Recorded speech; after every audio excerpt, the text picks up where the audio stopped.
हम लक्ष्मी चौधरी यहाँ सब गोटे के प्रणाम करे छी।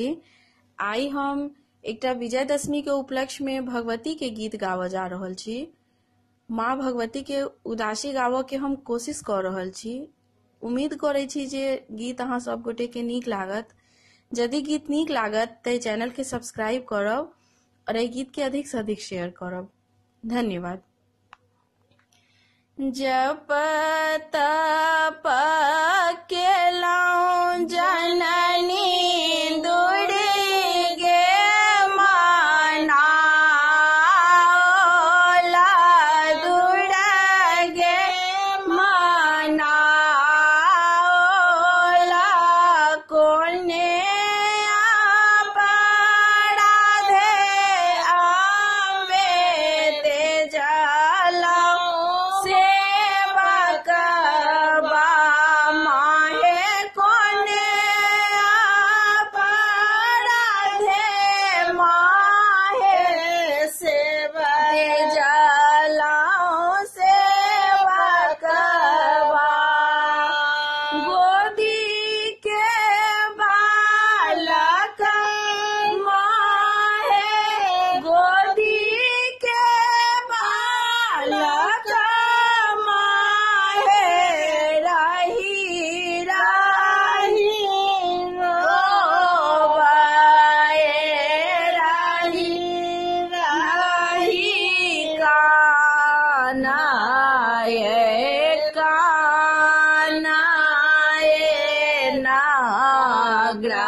जप तप केलहुँ जननी दुर्गे माना दुर्गे माना कोने अपराधे अम्बे जला सेवक बा